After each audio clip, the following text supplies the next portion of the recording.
Hi అండి, భవానీ వంటింటికి స్వాగతం. ఇప్పుడు ఎగ్ బోండా ఎలా చేసుకోవాలో చూద్దామండి. నేనైతే 3 ఎగ్ ఉడకపెట్టుకున్న 3 గుడ్లు తీసుకున్నాను. అవి కట్ చేసుకున్నానండి ఇలా మట్టికి.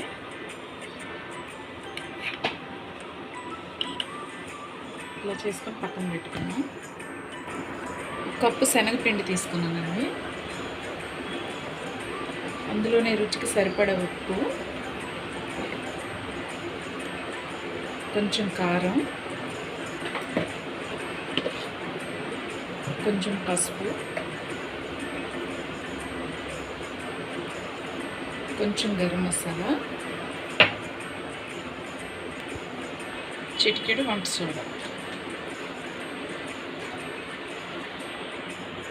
కాస్త వాము కూడా వేసుకోవాలి.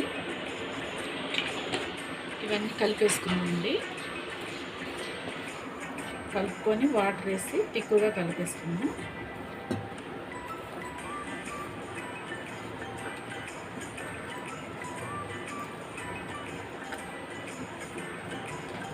మరీ గట్టిగా కాదు, అంత జారుగా కాదు.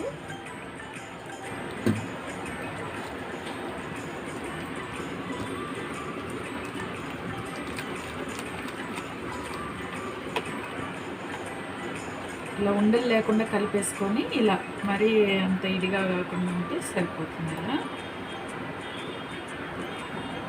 ఇది పక్కన పెట్టేసుకున్నాం. ఒక లోతుగా ఉన్న బాండీ తీసుకొని ఆయిల్ వేసుకొని వేడి చేసుకుందామండి. ఆయిల్ వేడైందో లేదో చూద్దామండి. ఇప్పుడు ఇందులో ఎగ్ ముంచి ఇందులో ఆయిల్లో వేద్దామండి.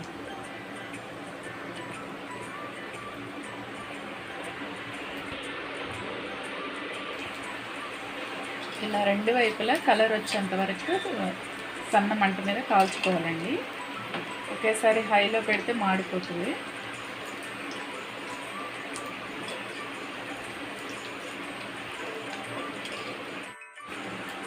వేగిపోయండి, తీసుకున్నాం, ప్లేట్లోకి తీసి పెట్టుకున్నాం.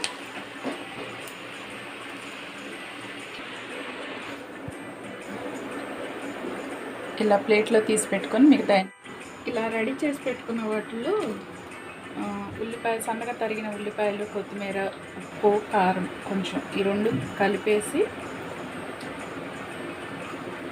పక్కన పెట్టుకోవాలండి. ఇవి ఇలా కట్ చేసి ఇందులో వేసుకోవాలి. కాస్త ఉప్పు, కారము, ఉల్లిపాయలు, కొత్తిమీర వేసి పక్కన అన్నీ అలానే రెడీ చేసి పెట్టుకున్నాం. చూసారు కదండి, ఎంతో సింపుల్, ఈజీగా ఎవరైనా చేసేసుకోవచ్చు. ఎగ్ బోండా ఎలా తయారు చేయాలో చూసారు కదండి. ఇది కాగా మీకు నచ్చితే లైక్ చేయండి, షేర్ చేయండి, సబ్స్క్రైబ్ చేయండి. బాయ్ అండి.